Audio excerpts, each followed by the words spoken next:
तेजस्वी यादव ने आज एक बार फिर चुनाव आयोग पर सवाल उठाया और अब तो चुनाव आयोग पर खुलकर आरोप लगते हैं। चुनाव आयुक्त है मुख्य चुनाव आयुक्त ज्ञानेश कुमार, उनको लेकर सीधी टिप्पणी होती है। बीजेपी के लिए काम कर रहे हैं, वो आरोप लगा दिया गया और चैलेंज किया गया कि एक भी नाम वोटर लिस्ट से कटा तो उसका ब्यौरा हम खंगालेंगे, क्योंकि हमको चुनाव आयोग पर भरोसा नहीं। लेकिन आप गौर किस बात पे कीजिएगा, बयान आपके सामने चलने वाला है तेजस्वी का, वो ज्ञानेश कुमार का नाम क्या लेते हैं और कैसे लेते हैं, आप सुनिएगा और फिर हम बताएंगे आपको कि इसमें क्या खास था। इलेक्शन कमीशन जो है बीजेपी के दफ्तर के इशारे से, बीजेपी के इशारे पर काम कर रही है, लेकिन मिस्टर ज्ञानेश गुप्ता और इलेक्शन कमीशन के लोगों ने, सुप्रीम कोर्ट भी हम लोग गए, सुप्रीम कोर्ट ने सलाह भी दी, लेकिन ज्ञानेश गुप्ता और उनके इलेक्शन कमीशन के लोगों ने एक बार भी प्रेस कॉन्फ्रेंस करके कोई जवाब नहीं दिया। जो ज्ञानेश गुप्ता है वो चुप है और अद्भुत इस बात का है कि वो अनऑफिशियली मीडिया से मिल रहे हैं। ये आंकड़े कहां से आ रहे हैं भाई इलेक्शन कमीशन के पास कि 35 लाख जो है नाम कटेंगे? एक हफ्ता बाकी है, प्रोसेस में ऑनगोइंग है, अभी तक पूरा डिटेल नहीं आया है और आप पहले से ही प्रोपेगेंडा आप सेट करना चाहते हैं लोगों को दिखाने के लिए कि भाई डुप्लीकेट थे, बाहर रह रहे थे, फर्जी थे, विदेशी थे, इस वजह से उनका नाम जो है काट दिया जाएगा। हम लोग छोड़ने वाले नहीं है इस लड़ाई को। अगर नाम कटा तो आपको बताना होगा, पूरा डिटेल देना होगा। चुनाव बड़ा महीन काम होता है, नेतागिरी बड़ा महीन काम है और आप देखिए उन्होंने किया क्या। कितनी बार आपने उनके मुंह से मुख्य चुनाव आयुक्त का नाम सुना, ज्ञानेश गुप्ता, ज्ञानेश गुप्ता, ज्ञानेश गुप्ता। ये 40 सेकंड के 1 मिनट के बयान में तो 3 बार हमने ही सुना दिया आपको उनके मुंह से। उस प्रेस कॉन्फ्रेंस तो कम से कम आधा घंटा की होगी, तो उसमें जाने कितनी बार ज्ञानेश गुप्ता बोला होगा। मुझे नहीं मालूम था कि उनका नाम ज्ञानेश गुप्ता है, मैं ज्ञानेश कुमार ही जानता हूं। अखबार में भी ज्ञानेश कुमार छपता है, उनकी प्रेस कॉन्फ्रेंस जब होती है तो नीचे भी उनके वहां पर इलेक्शन कमीशन के दफ्तर में ज्ञानेश कुमार ही लिखा होता है। अब वो ज्ञानेश गुप्ता है, चलिए तेजस्वी जी को पता चल गया, लेकिन ये गुप्ता इतनी बार क्यों अंडरलाइन किया है इन्होंने, ये बताएंगे सर आपको। ये पॉलिटिकल मैसेज है ना, सीधा सीधा सा दिख रहा है, क्योंकि जो बिहार की कास्ट पॉलिटिक्स चल रही है और जिसको वो रिप्रेजेंट करते हैं, तो वो ये बताना चाहते हैं कि एक अपर कास्ट इलेक्शन कमिश्नर पिछड़ों के नाम काट रहा है, पिछड़ों के नाम काट रहा है। ये सीधा सीधा सा पॉलिटिकल मैसेज है, इसलिए वो बार बार इस बात पर जोर दे रहे हैं कि ज्ञानेश गुप्ता जी, वो इलेक्शन कमीशन का भी नाम ले सकते थे कि भाई इलेक्शन कमीशन ये काम कर रहा है, लेकिन वो सीधा अपना जो वोटर है उसको भी एड्रेस कर रहे हैं और ये बताने की कोशिश भी कर रहे हैं कि एक अपर कास्ट ऑफिसर जो है वो पिछड़ों अब चले जब ये तो पॉलिटिकल मैसेजिंग थी, मैं उनके जो असल मुद्दा है वोट वाला उसकी बात करता हूं। वैसे एक दिलचस्प बात बताऊं? हाँ प्लीज बताइए। वहां जो गुप्ता होते हैं बिहार में वो पिछड़े, वो अगड़े नहीं होते, वो अगड़े नहीं होते हैं। ये मैसेजिंग कुछ और करना चाह रहे हैं वो, पता नहीं ये, क्योंकि बिहार, लेकिन ये तो एबनॉर्मल बात है ना, एबनॉर्मल बात है, क्योंकि इलेक्शन कमीशन की वेबसाइट पे भी चेक किया, उनका नाम ज्ञानेश कुमार है, जो उनका अपॉइंटमेंट जारी हुआ था उसमें भी ज्ञानेश कुमार है। तो मतलब ये तेजस्वी कहना क्या चाहते हैं, इसको किसी दिन कॉफी में डिकोड करना चाहिए। अच्छा ठीक है, तो यहाँ भी कर सकते हैं, कहानी में भी। अरे लेकिन दूसरी बात जो उन्होंने कही, आंकड़ों वाली बात, अब इस पर तो, लेकिन ये सवाल जब मैंने खबर सुनी थी, वो जो इलेक्शन कमीशन ने डेटा कल जारी किया, तो मुझे भी खटका था एक बार को। देखते हैं आप लोगों को ये बात कुछ अटपटी लगती है कि नहीं।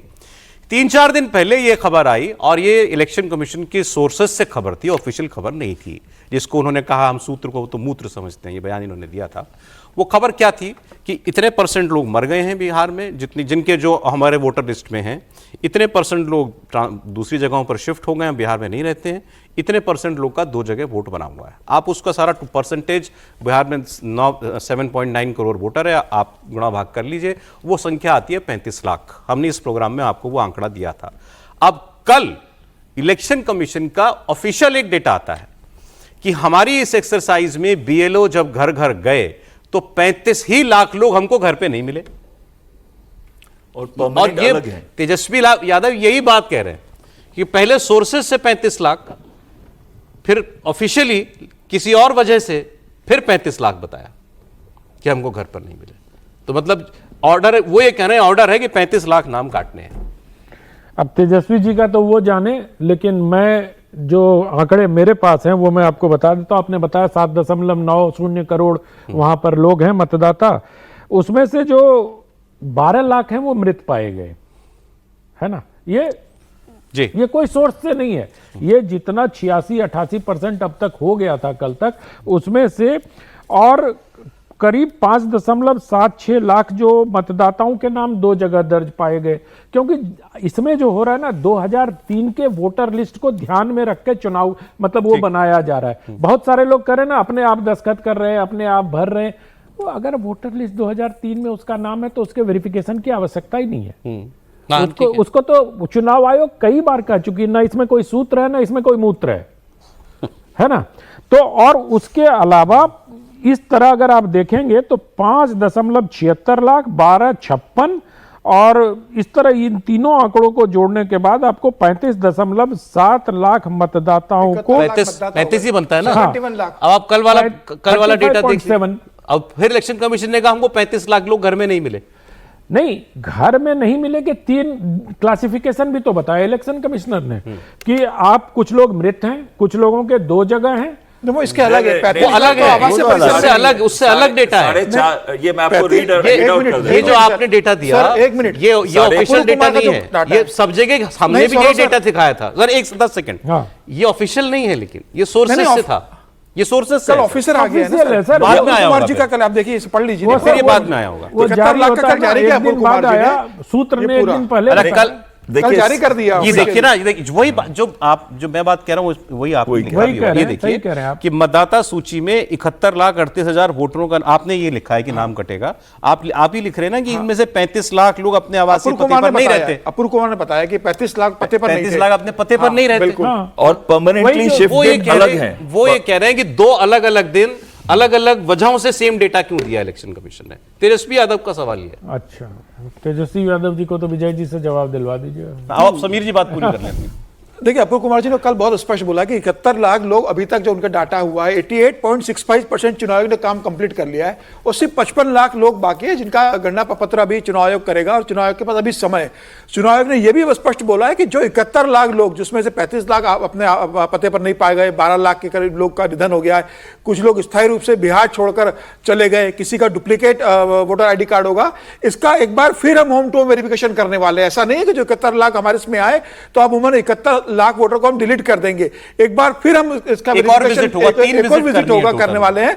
और किसी लोग को यह लगता है कि उनका नाम रह गया है तो उनके पास पूरे 1 महीने का समय रहने वाला है, 1 सितंबर से लेकर 30 सितंबर तक का, कि वो अपनी आपत्ति डॉक्यूमेंट के साथ दर्ज करा दे। उसके बाद 30 सितंबर को हम फाइनल लिस्ट जारी करेंगे। तो मुझे लग रहा है कि हर स्टेप पर चुनाव आयोग जो है वो कदम में प्रॉपर काम कर रहा है। जो आलोक कोई एनोमली नहीं दिख रही है। नहीं, मुझे इसमें कुछ नजर नहीं आ रहा है। आप क्या कह रहे हैं सर? नहीं, मैं तो एनोमली पर जा ही नहीं रहा। मैं तो ये पूछ रहा हूँ कि क्या इलेक्शन कमीशन ने अभी स्क्रूटनी का काम शुरू कर दिया फॉर्म का? अभी ये इंफॉर्मेशन कहाँ से, फॉर्म ही आ रहे हैं। तो फॉर्म से कैसे पता चल रहा है कि ये इतने लोग मर गए हैं? ये सब ये तो स्क्रूटनी करोगे आप तब पता चलेगा ना। अभी तो फॉर्म भर के भेजे जा रहे हैं ना। आपने मुझे यहाँ पर, हम 5 लोग खड़े हुए हैं, हम 4 लोग खड़े हुए हैं, फॉर्म भर रहे हैं, तो आपने बता दिया कि इतने लोग इसमें जिंदा हैं, इतने लोग मरे हैं। कर दिया आपने। उनका कहना यह है कि बेलो विजिट में ऐसा पाया गया। हाँ। नहीं, ये स्क्रूटनी तो होगी ना फॉर्म की, उसके बिना वो फेज 2 में सर इससे थोड़ा समय बोलना सुन लीजिए ना। दूसरी बात, यदि ये सारा हंगामा क्यों हो रहा है, 2020 का विधानसभा चुनाव देखिए, उसके नतीजों में एनडीए और महागठबंधन के बीच 12,768 वोटों का डिफरेंस है। सही, 12,768 वोट, 0.03%। तो आप 35 लाख को निकाल दीजिए, चुनाव नतीजे जो करना हो कर लीजिए। मतलब एक अपरेंट पॉलिटिकल वो हो सकता है मैसेजिंग। 12,768 वोटों का डिफरेंस है। मतलब सर आप ये मान रहे हैं कि 35 लाख सब बीजेपी और जेडीयू? नहीं, मैं तो कह रहा हूं एक मैसेज तो है ना। 12,768 वोट का डिफरेंस है एनडीए और महागठबंधन के 2020 के इलेक्शन नतीजों में। और यदि किसी का भी हो, मैं उसमें नहीं जा रहा, लेकिन 35 लाख वोट आप काट देंगे या 15 लाख वोट काट देंगे, अभी तो पता नहीं है। और मेरे को तो अभी ये नहीं समझ आ रहा कि जब स्क्रूटनी नहीं हुई तो ये फिगर कहां से आया। और आप जो कह रहे हैं कि अनऑफिशियल, क्या वो तो आप ही तो ब्रीफ कर रहे हो उनको। सौरभ जी लेकर आगे क्या नंबर? हाँ, नंबर वहीं से आया, वहीं से, लेकिन ऑफिशियल चैनल से नहीं आया। हाँ, देखिए, मतलब इसका मतलब आप सामने नहीं आ रहे ना, बाकी तो ब्रीफ तो आप ही कर रहे हैं। थोड़ी सी सर गलत बात चली जाएगी अगर मैं नहीं बोलूंगा तो, कि स्क्रूटनी नहीं होने का मतलब ये नहीं कि डाटा फीडिंग नहीं हो रही है। ये जितने भी फॉर्म भर के आ रहे हैं वो साथ के साथ रियल टाइम पे फीडिंग हो रही है। चलें ठीक सर।